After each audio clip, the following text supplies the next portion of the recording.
पपाती बल्ली अमाल की पुत्री थी। कौन थी बाबू?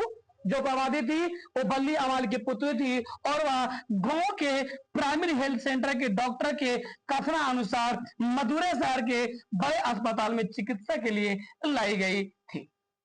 जो पपाती थी वो कौन थी? तो बल्ली अमाल की पुत्री थी। शहर क्यों आई थी? तो वह गांव के प्राइमरी हेल्थ सेंटर, यानी गांव में जो छोटे मोटे डॉक्टर होते हैं, जब उनसे ज्यादा कोई परिस्थिति खराब होता है तो लोगों को सलाह देते हैं कि आप इस डॉक्टर के, बड़े डॉक्टर पर यहाँ चले जाइए, शायद ये बीमारी आपको ठीक हो जाएगा, है ना।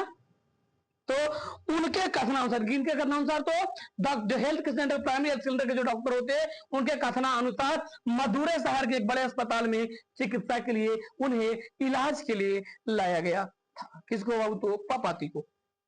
जो भाई बहुत बार प्रश्न पूछा गया वो ध्यान रखिएगा। ये क्या है कि मदुरै का इतिहास क्या है? मदुरै के बारे में क्या बोल रहे थे? मदुरै लाया गया था, मदुरै शहर में लाया गया था। देखिए मदुरै क्या है, मदुरै का क्या इतिहास है, थोड़ा जानते हैं। तो देखिए मदुरै जो है वो पांड्य लोगों के लिए, है ना, दूसरी राजधानी थी। किनके लिए? तो पांड्य लोगों के लिए जो मदुरै है एक दूसरी राजधानी थी, जो कि प्राचीन मानचित्र में हम लोग मथुरा लिखा गया है। क्या लिखा गया है? मथुरा लिखा गया है। और अंग्रेजी में उसे मदुरा कहकर पुकारा, है ना। हिंदी में मथुरा और अंग्रेजी में उसके मदुरा का पुकारा गया है ना। यूनानी लोग उसे मदुरा क्या बोलते हैं? मदुरा कहते थे। तो भाई आज तमिलनाडु के लोग मदुरै नगर है, तमिलनाडु के लोग क्या बोलते उसको? मदुरै बोलते हैं। इसका वो तो यही इनका इतिहास रहा है। नेक्स्ट आपका क्वेश्चन नंबर 5 में, 5 क्या है कि बड़े डॉक्टर ने अस्पताल के, है ना, बाबू को क्यों डांटा? इन अस्पताल में जो बाबू थे उनको क्यों डांटे थे बड़े डॉक्टर ने? आपको पता होगा कि कहानी में थोड़ा सा आपको बता दूं कि बड़े डॉक्टर ने इसलिए डांटा था, वो बोले थे कि मेरी पहचान की थी, वो मरीज जो जिसको हम इलाज करने के लिए बोले थे, हम स्वयं देखने के लिए बोले थे, वो मरीज कहाँ है? वो मरीज ना मिलती है, इस वजह से, है ना, उसको बोल रहा है कि सुबह 7:30 बजे आना है ना। क्या कर सभी मरीज को सलाह देते, वो नहीं पहचान पाते। उसी में पपाती थी जो इनके जानकार के हैं, जिनको खुद देखने के लिए बोले थे, एडमिट करने के लिए बोले थे, और इस वजह से उन्हें भेज दिया जाता है। तो डॉक्टर साहब खबर करते हैं, खोजते हैं, नहीं मिलती है तो उन्हें डांट करने मिलता है। चलिए देखते हैं इसमें क्या है। तो जब बड़े डॉक्टर ने कहा कि उसे कल 7:30 बजे बुलाया गया है तो वह क्रोधित हो गए, क्रोधित हो उठा, क्योंकि वह पपाती का परीक्षण कर रोगी की गंभीरता जान चुके थे। उनका जो गंभीर हालत था, उस गंभीर हालतों को जांच लिए थे, परीक्षण कर लिए थे, उसके बाद बोले थे रुकना है। उसने सोचा कि बिना चिकित्सा के दवा सुबह तक मर जाएगी। अगर उसे सुबह तक इलाज नहीं हुआ तो जिस हालत में वो पेशेंट थी, जिस हालत में पपाती थी, वो मर जाएगी, ऐसा डॉक्टर का कहना था। हाँ मर जाएगी। अतः है ना अधीनस्थों को डाटा और रोगी को खोजने के लिए कहा, यानी रोगी को खोजने के लिए नीचे बोला कि जिस वार्ड में है, जिस जगह भी है, आप उसे जाइए और खोज कर लाइए। लेकिन बात तो यही होती है कि वह अपने गांव वापस लौट जाती है और यही सोचती है कि अपने गांव में, है ना, झाड़ फूक करवा करके, है ना, मंदिर मस्जिद में जाकर उन्हें गछावा करेंगे, और अगर ये ठीक हो जाएगी तो भगवान को हम भेंट चढ़ाएंगे। यही कहानी सोचकर वहां से निकल जाती थी, या निकल गई थी। चलिए आगे बढ़ते हैं नेक्स्ट क्वेश्चन नंबर 6 में। क्वेश्चन नंबर 6 क्या है कि बड़े डॉक्टर ने, किसने बोलो तो बड़े डॉक्टर ने अपने अधीनस्थ डॉक्टरों से पपाती को अस्पताल में भर्ती कर लेने के लिए क्यों कहा, इसका विचार करना है। ये बात वो क्यों कहे थे कि इसको सब अस्पताल में क्या करना है, वो तो भर्ती कर लेना है। तो मुद्दा क्या है, क्या है? तो मदुरै अस्पताल के बड़े डॉक्टर ने पपाती की अच्छी तरह परीक्षा करने के बाद, है ना, युक्त केस ऑफ मेनिंजाइटिस रोग, है ना, निर्णय किया जो खतरनाक था।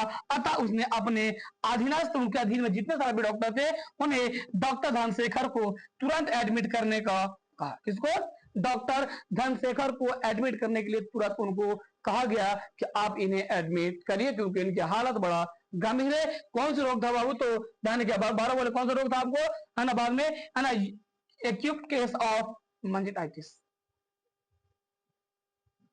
नेक्स्ट आपका 7 नंबर प्रश्न क्या है कि नगर शिक्षक कहानी के शीर्षक की सार्थ कथा पर विचार करना है, या तो सार्थ कथा स्पष्ट करना है। लेखक इस कहानी में क्या सार्थकता देते हैं, क्या सार्थ कथा स्पष्ट करना होता है। तो चलिए देखते हैं क्या बाबू। तो ध्यान क्या है कि नगर शिक्षक कविता प्रतीक रूप में है। क्या है? प्रतीक रूप में है। और बल्ली अमाल अपनी पुत्री को लेकर बड़े शहर मथुरा जाती है। तो मरण क्या है? मरणासन।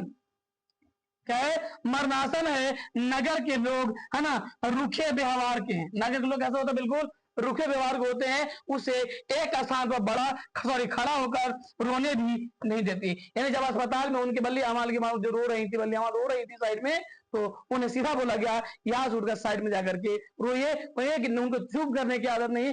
आज समय में ऐसा ही लोग है जो अगर आप किसी कष्ट में होंगे तो आपको कष्ट को निवारण करने की जगह आपसे आपकी मजाक उड़ाएंगे और बोले ये काम आप साइड में जाकर करिए। ये नहीं कि अगर आपको कष्ट है तो उस कष्ट में अगर हमसे मदद हो सकता है उन्हें सहायता करे, मदद करे, ऐसा वो नहीं करते। आज के जमाने में बहुत सारे लोग करते हैं और कुछ लोग नहीं भी करते हैं।